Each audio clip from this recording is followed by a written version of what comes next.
Assalamualaikum warahmatullahi wabarakatuh. Selamat datang di channel Hikmah Kehidupan, tempat di mana kebijaksanaan dan inspirasi berpadu dalam setiap cerita. Bergabunglah dengan channel Hikmah Kehidupan dengan cara menekan tombol subscribe, like, dan aktifkan notifikasi untuk mendapatkan konten inspiratif terbaru langsung ke perangkatmu. Terima kasih atas dukunganmu.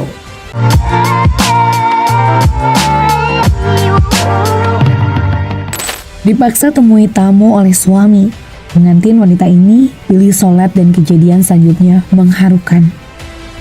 Kisah nyata ketika malam pengantin berubah menjadi malam pertama di alam kubur. Seperti dikutip dari fanspage Facebook Husnul Hatimah, setelah melaksanakan sholat maghrib dia berhias, menggunakan gaun pengantin putih yang indah. Dia mempersiapkan diri untuk pesta pernikahannya.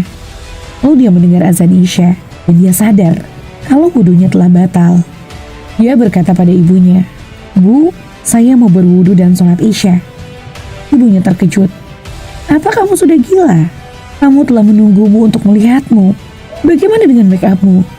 Semuanya akan terbasuh oleh air."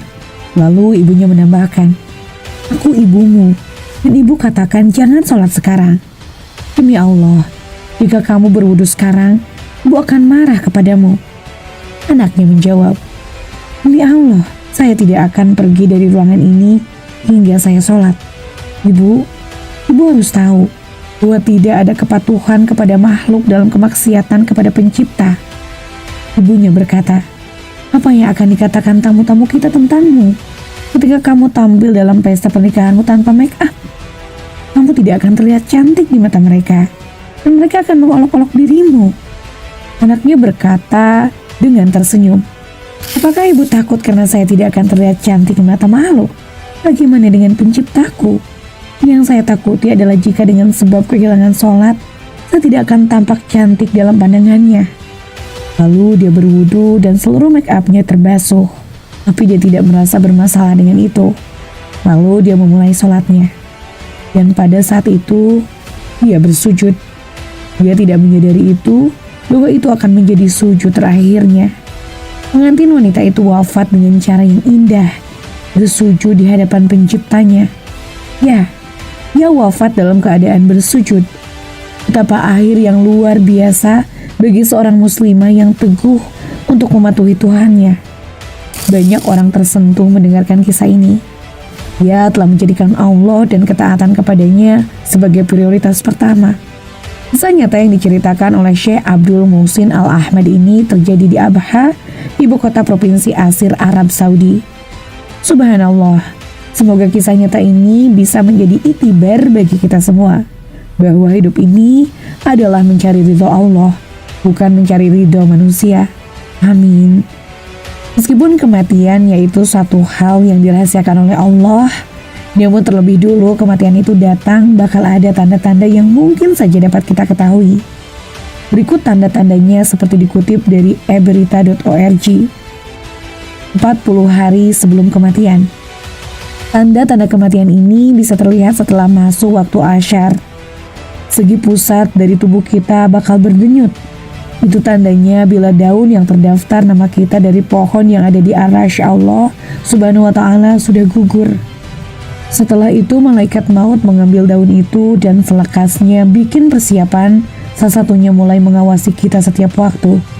Dan sekali malaikat maut menunjukkan dianya pada orang yang bakal dicabut nyawanya, berbentuk manusia. Dan waktu itu juga orang itu akan terasa terkejut dan bingung saksikan malaikat maut.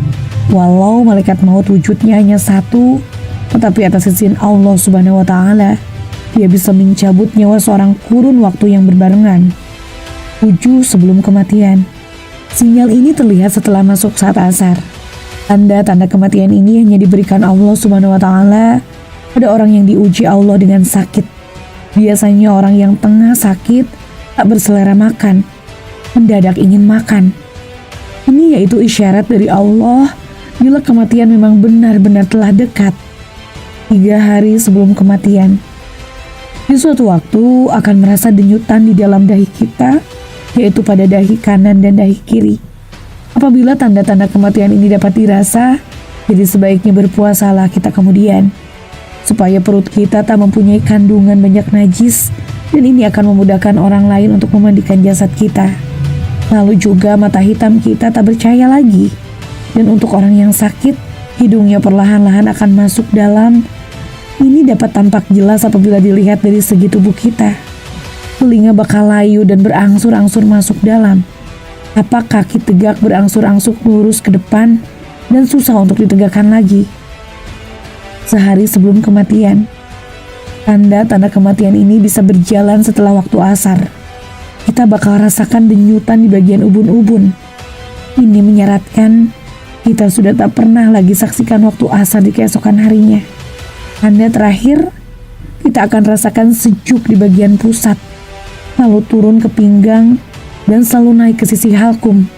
Pada sekarang ini, baiknya kita sering beristighfar memohon ampun pada Allah dan beberapa sering membaca syahadat, mengatur hati, fokus pikiran kita hanya pada satu arah, yaitu Allah Subhanahu wa Ta'ala.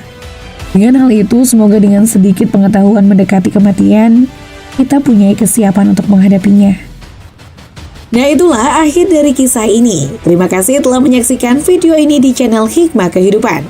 Jika kalian menemukan nilai dan inspirasi dalam konten kami, jangan ragu untuk subscribe, like, dan aktifkan notifikasi agar kalian tetap terhubung dengan kami. Bersama-sama mari kita terus mengeksplorasi keindahan kehidupan dan menginspirasi satu sama lain. Sampai jumpa di video berikutnya. Salam bijak dan penuh hikmah. Wassalamualaikum warahmatullahi wabarakatuh.